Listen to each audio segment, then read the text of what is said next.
know you got Admiral Akbar in your head. That's why you're getting confused. Yeah, a little bit. No, it's just... I feel like I jumped into this mistake because Trap starts with a T and I always look at his nickname when I try and say the races, and then suddenly I'm like, not a Terran player. Right side of the map, we have the first Protoss in this Protoss mirror match. He's playing for Startail. He's called... Startail Party. He lost against Dian. Now he's up against a fellow Protoss player.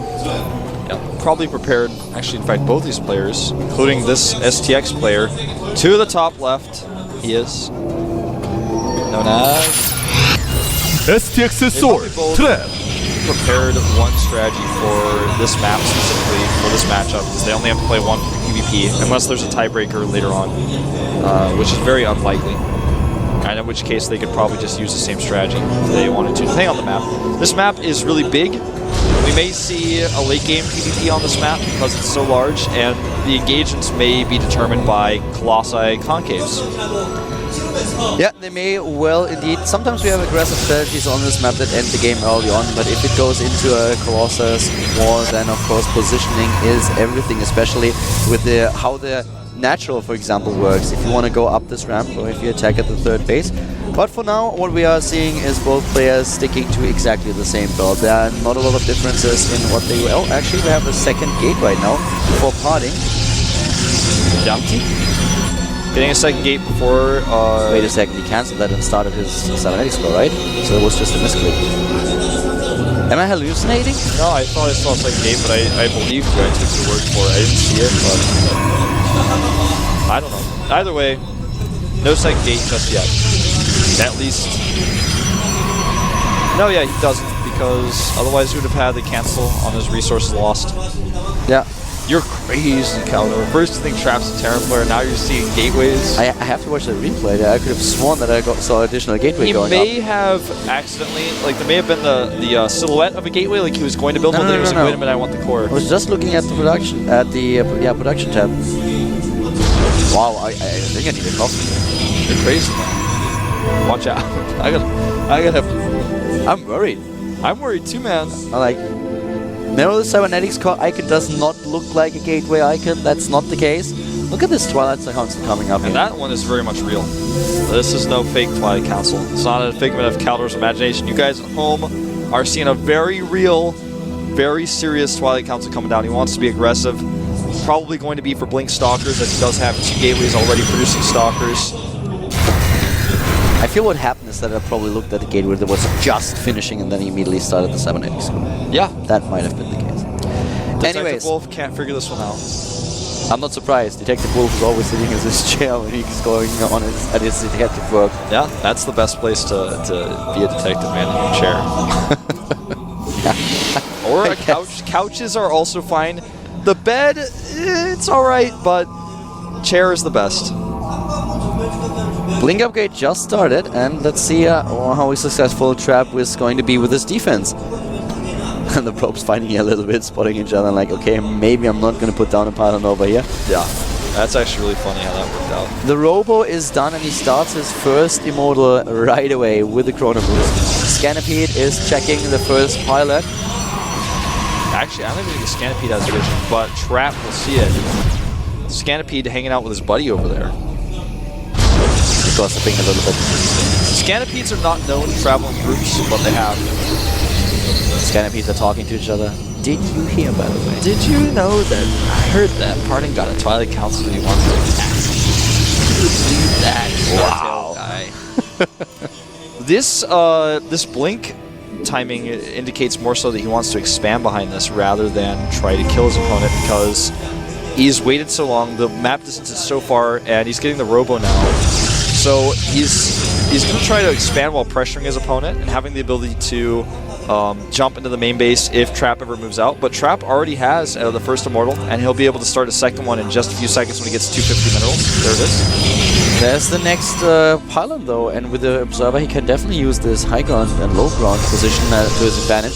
And this is actually one of the things where this map works a little bit like Antigua. It's not as great for this strategy, but there are a lot of positions where you can actually use the Blink Upgrade to jump up.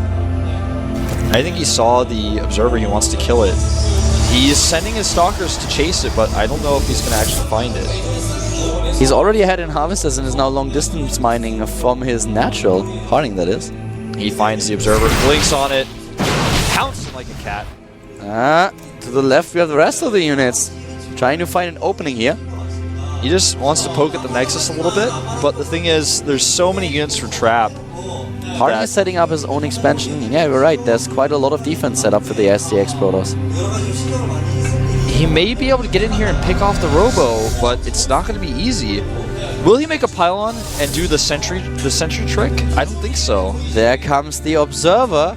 He definitely has a shot at taking down the Robo, but he wants to poke at the natural first. It looks like he wants to be able to make a sentry at that pylon. He's going to pick off this pylon first. Yeah, picks up the pylon, orcs back, has to be careful with his blink. There it is, not losing a single. Now he'll make a sentry here at this pylon, and then when the units come in to chase him, actually no, he makes stalkers. I thought he was going to try to use that to get a sentry out and block the units either in or outside the base so he can use that against his opponent. Nice positioning here by both of these players. Parting has to be careful. This is a very thin line that he's walking. He's up against the Immortals right now. He cannot kill his robotics. He can, but he's losing too much. Yeah, I don't know if that was actually a good trade. He lost 5 Stalkers, I think. I don't like that trade because this is not a moment where Colossi counts become important. He's already behind economically. It's going to take a lot to reproduce the Stalkers, and he's now lost the ability to pressure his opponent. I mean, his Stalker count now is not enough where he can basically... Both of the split-up armies of Trap are enough to stop his Stalkers, so he can't fight either way. His Stalker's now useless. The Stalker count is slightly in favor of Parting, but yes, sorry, the Pope count. The Stalkers, of course, yeah, the Stalker count is also slightly in his favor, but this is not really what it comes down to. The thing is that he cannot fight against those Immortals. It's just too much. And yes, he could kill the robotics, but now it's already rebuilt, and the Immortal count is highly in favor of Trap. With 4-1 at this point, Trap is getting his counter blink. I found that decision so strange. If you do this when you're in the war with Colossi, it's like, alright, well now he's losing a lot of Colossus production time, but he already knows his opponent's Robos are faster than his, so he's going to have a better Immortal count. He can physically see those Immortals. And I don't know, man, I thought that if you're going to do something like this, you keep the Stalkers bouncing, you kill Pylons, because that's going to affect everything from Pro production to Immortal production to Colossi. You keep your opponent in his base so you can do other things on the map, take risks. But that was a really weird choice. It's going to put him in this lopsided situation now where he just doesn't have as much DPS with his Stalkers as Trap's going to have in the Immortals and eventually those Colossi as well. Talking about the Colossi, we have now the Robotics Bay for Parting a lot faster. He's also going into the first Forge that we see in this game. And with the Harvester advantage that he has, 48 against 42, he has a little bit of a better income, he is faster with his tech. He's looking at a pretty cool position here, actually.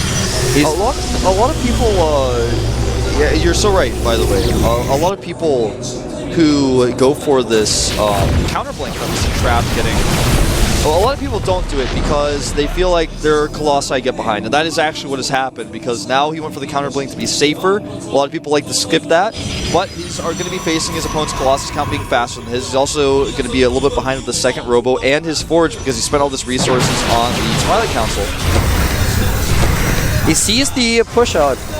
Parting is retreating right now, giving up the Xel'Naga Watchtower, moving back a little bit to the top of the map. He already has all these pylons that Trap tries to chase down now. A second Robo facility is being built for Parting right now. The Colossus battle is what's about to start very soon here. Range is has been started. Yep. Pylon will go down. Another one here. This is actually one disadvantage of doing what Parting has done, is that you find yourself losing supply that you're using and relying on earlier on. And supply blocked, which is of course now also affecting his Colossus production. This is a pretty scary position for Trap, though. He's going to lose the Immortal. Nice. Great little Trap there, against Trap, in fact, ironically. Really well done. That was beautiful. Sees an opportunity and takes it. Trap now with his own second Robo. The Forge timing here allows Party to have an upgrade advantage if he takes it. He may fight. Will he know, though? That's the question. He's got that Observer. And he takes a third base. Everything that Parting does, he does a little bit faster than Trap. It's a very it's a mirror match. Both of them with very similar strategies, similar unit compositions and Similar timings, goals. but every single time Parting is a little bit ahead of his opponent. Gets the second robo a little bit faster, the robotic spay faster, the upgrades faster, gets the third base faster. So it's just like Trap is trying to mirror his movements. He shows that he has blink. Sometimes you can use that against your opponent when you have the counter blink hidden. Well, the Observer gets into the main base. He's going to see timings of... He can click on the unit to see what upgrades they're at. He can see how many robotics he has. The one thing he doesn't know is that Trap's third base, not only has he started it, but how late it is or how early it is. It could have been up for a long time. He wouldn't have known. That's the one thing that Parting really doesn't have in his knowledge book right now. Trap will not be able to push out an attack without the range upgrade for the Colossi, and this is something that Parting is not aware of, but for now he has some time at his hands. Can research the additional upgrades, is going for charge already, +2 attack is something that he will have a lot faster than Trap, who hasn't even started the upgrade yet. Will most likely do it pretty soon, there it is. But yeah, Colossi numbers are 3 against 4, and Parting can definitely try to hit a timing. He certainly can. Will he do it, though? Those Stalkers fought almost to the death over the Watchtower. Both of them are really reluctant to fight now. In the Protoss versus Protoss late game battle, it comes down to the positioning, and if you lose a fight because your army is clumped up and your opponent is just making sure that his Colossi have a good concave and a good position against you, then you might lose way too much and lose the game in an instant. So both of them want to make sure that they have a good position with their upgrades, with their unit composition, and just also the individual unit position itself. And therefore, both reluctant to fight in the middle of the map, just trying to find an opening on the map, trying to find some opportunity that they can take where they have an advantage over their opponent in the fight itself. That's why Parting is always holding on to these Watchtowers, because he knows that if he has vision of how his army is approaching, or rather how Parting's army is being approached by Trap, if he knows the way it's coming, the angle, how clumped it is, he can make the right choices about how to move his own. Archons are starting to be added into the mix now for Parting. In fact, again, just a little bit faster than his opponent. Charge was cancelled, I believe, there. Am I correct or am I wrong? No, it's finished. It's finished, okay. Charge for Parting finished, and he has the Archons. On the other hand, Trap started his charge upgrade, does not have the Templar Archive yet. Supply is fairly even for both of them. A little bit of an army supply advantage for Trap, who's at 133 army supply against 115. Colossi count is even, 7-7. The difference that we have in army supply comes from the number of Zealots that Trap is using. He has 20 against Parting's 11.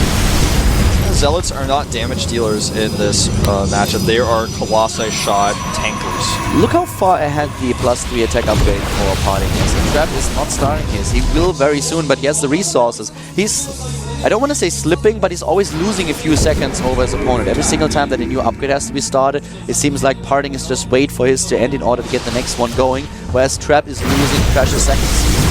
Oh, these Colossi here are a little bit exposed to Parting Stalkers. I don't know how much he should actually commit to that, though. I guess that's how much he wants to commit, but just freeing up some supply, is going for additional Archons right now. The extra base here at the north point. Uh-oh, this is an engagement he does not want to take like this. He pulls back. Notice that both players are always trying to be aware of where their opponent's armies are, because when you have that knowledge, you can split your Colossi at the appropriate moment. Otherwise, you might lose a fight. I love the Warp Prism speed. If he gets a Warp Prism to attack the main base and warp in units, that would be beautiful. That's exactly what he needs now in order to shake things up a little bit. Maybe make sure that Trap, that Trap is just busy in his main base and Parting can engage in a decent way. This is gonna get scary. Oh, he's definitely gonna lose at least one of those Flocos. Yep, that was a really nice engagement by Parting, but he does not want to continue like this. Okay, picks off an Archon and pulls back. I thought he was going to try to go up that ramp for a second. Severely damages one of his opponent's Colossi, so that is getting in a very good situation for Parting. He's ahead in the Colossus count, is trying to go up the ramp right now. He moves in, he actually moves in with everything he has, and the supply for both of them is dropping like crazy. Parting is stuck on the ramp, but on the other hand, Trap does really not have the numbers, or does he? He lost a lot. Concave here. You know, we talked about this before. Parting neglected the concave, and now he's paying for it. Not really. He lost not that much. He was able to save most of his Colossi. He did only lose gateway units that he immediately replaced with the bank that he had. He has 8 Colossi against the 6. bank is so key here. That's how his army supply just remaxed back up to 183 as he warped in those zealots, and now the second wave could be a problem for Trap. And double upgrades now for Parting. He's really getting ahead here. He's getting double upgrades. He rebuilt his army. He's getting 2 additional Colossi that will put his Colossi count at 10 against 6, which is pretty awesome for him. He's trying to mess with his opponent's unit positioning with these zealots as well here at the 4th base. He can't really attack up into this. Yes, he can, but it's not going to be a cost-efficient engagement. It's not one he wants to take. He wants to try to force his opponent out of position. But if Trap sends any units over there, he's going to lose that control of that at the top of that ramp. Cannons here already. These cannons are awesome because they protect his base, whereas Trap is losing his own 4th base at the bottom of the map. Trap, ironically here, finds himself trapped. Yeah. He's pinned. He can't really move out. Very much so. A nice block with those scopes. That is really well played. The Zealots just can't get close enough to the cannon to take it down. And here comes once again Parting. This time he has a huge Colossus advantage. He has 10 to 6 and he makes them count. He has also an upgrade advantage and it really shows. The supply for Trap is dropping down. It's dropping like crazy. The Archon's close the distance and Parting is going to take this. Looks like Parting just showing he is a little bit more of a veteran in this matchup. GG. GG and Trap now 0-2 in the group. A very interesting group that we're having today. The second set of matches reveals that Keen has a bit of a lead with a 2-0 situation. Trap on 0-2 is the weakest player so far, and the rest of those guys, ASD, Björn, Parting and Shine, all of them with a win and a loss. That was a tense game that we watched. We saw Parting throw away Stalkers, try to get a Robo, and it ended up working out for him. But that was a scary choice he ended up taking. We talked about it, though, several times. Like you said, he was always just the person to do everything first. From Blink to Colossi to getting the extra Robos, getting the Forge upgrades. The only thing he had second was his Nexus, which he was able to still defend really well. But in the end, the last battle decided everything. It certainly did. And we have another set of 3 matches coming up after 5 minutes. Then it's going to be ASD versus Shine, Keen against Parting, which is a very important match for Keen. If he takes the win, then he will be 3-0 in the group, which is great. Parting, on the other hand, tough opponent. We've seen it just now. Trap certainly can tell about that. Björn against Trap is also going to be interesting because if Trap loses, then he has no chance of advancing. He will already be out at this point. He has to win every single game. So things are getting a little bit different right now. Things are starting to shape up. Yeah, up to this point, everyone had like his chance to lose a game and win one, but now every single game counts. So after 5 minutes, we'll be back with the next set of matches. See you in a few.